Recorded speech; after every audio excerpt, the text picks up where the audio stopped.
Are you ready? I reckon. No, he really does talk like that. I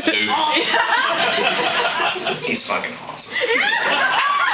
Naked City audience, are you ready? All right, you may begin, sir, in 3, 2, 1. Jerry had his eyeballs cut out, first one and then the other. Tumors behind his eyes closed in and struck him blind and then took them all together. A year or so later, he got some made out of glass, but until then he had nothing, and he would sit there with his eyelids open and drooping, and you could stare into the cave of his skull and watch the light reflect off the emptiness inside. Methadone for the pain, and Xanax for the panic, and morphine for the breakthrough pain, and we'll see you again next month. He comes up to my job sometimes, and I give him a couple of pizzas to feed his wife and kids, and I give him street value for the pills, and I stick them in my pocket and go on running the store. This night, there are 26 methadones and 12 Xanax, and I keep meaning to take them out to my truck, but it's Friday and busy, and soon enough, I forget all about them. So now it's 2 in the morning, and I've already changed into my street clothes. I'm sitting in the office, tearing off the last deposit slip, stuffing it into the plastic bank bag, and peeling off the strip that covers the adhesive. I roll up the bag and slip all 4 of them into my pocket. 2 weeks ago, the owner said we couldn't smoke in the office anymore. So Levi goes to the driver's door and cracks it open. He stands there in the kitchen, in front of the office window, smoking and playing with his brand new phone. I'm finishing the paperwork, and Lynn is sitting on the stacks of unfolded pizza boxes he has to drag into the office every time he wants to sit down because he's too goddamn fat to fit in a chair. He is between me and the door, and he is spitting long arcs of tobacco juice into the garbage can and playing Punch-Out on my PSP. When they come through the door, it takes a second to realize that I just watched Levi get hit in the head with a pistol, and by the time I do, he's crumpled on the floor, and they're already in the office, and I'm on my feet. Then I'm looking down the barrel of the gun, and my first thought is, it's just a goddamn 22.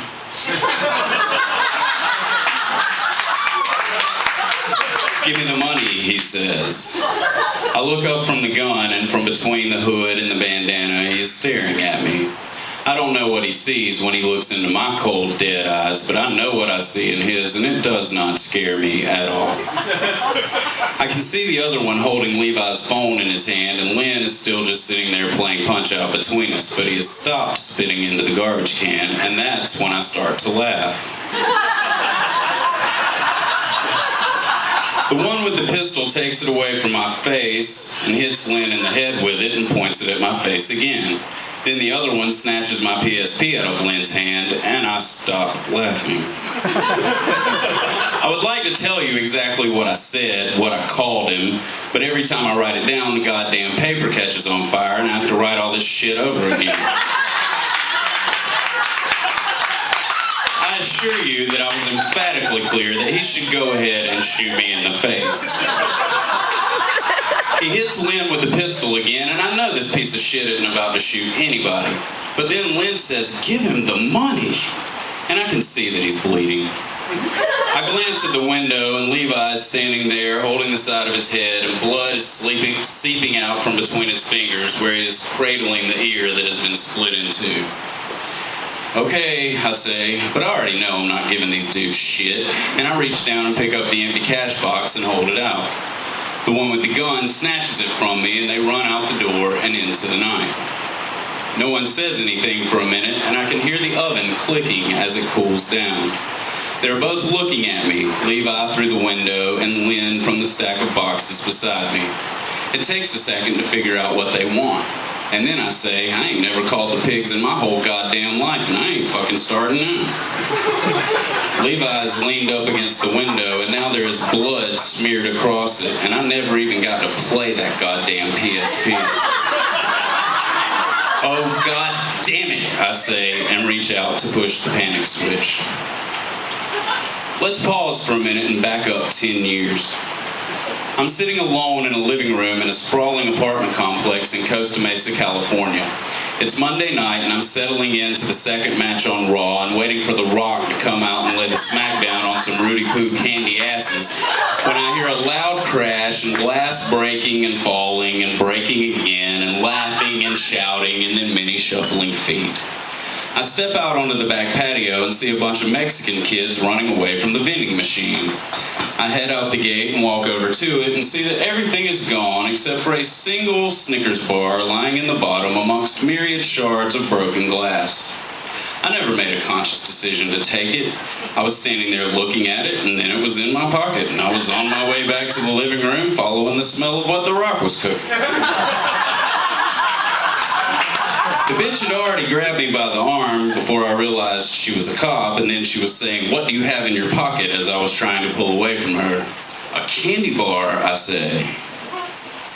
It is at this moment that I realize that what is actually in my pocket is one candy bar, 45 tabs of ecstasy, a pack of cigarettes, and 3 grams of hash.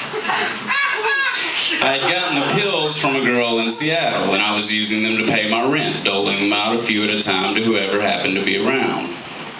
I hand her the Snickers bar, and she lets go of my arm and says, "Come with me."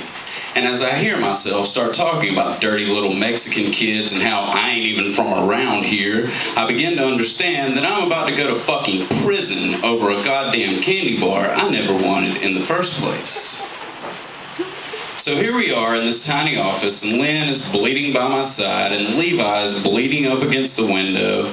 And right about the time I let go of the panic switch, I realize that I have all of these goddamn pills in my pocket with all the fucking money that I'm about to have to hand to the police. That's when I start to panic.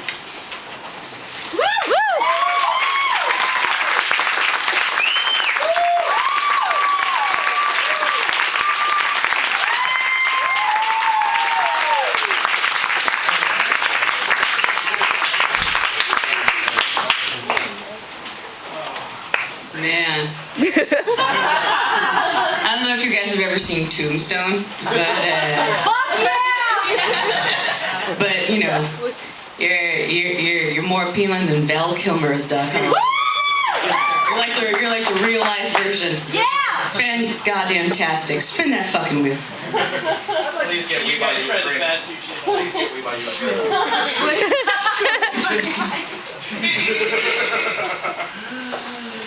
I'm gonna go underhand. Like that's a new thing for you. Yeah. You might as well save your ass and buy him a drink. Yes! 60 seconds. Oh no! Oh no! Oh no! Oh no! Oh no! Oh no! No, it's not going to be. Oh no! Oh no! Oh no! Oh no! Here we go. Oh Some of you god! in back might need to stand to see this. Oh god! Oh god! Don't ever tell this man what to do. I mean, ever. I feel like this has backfired on us somehow already. So here's the premise behind Can 60 we make Second this Boot like Camp. 60 seconds of compliments? So how this works, in 60 theory, seconds of back is that Gina and I will stand on either side of you, and like drill sergeants, we will shout military exercise directives at you, and you should try to do them. Will it involve We'll drinking? do our best to, Drinking beat will drill work. sergeants. That sounded so good on paper. Who's got the clock? Oh god! All right, 60 seconds on the clock. Oh god! Oh yeah.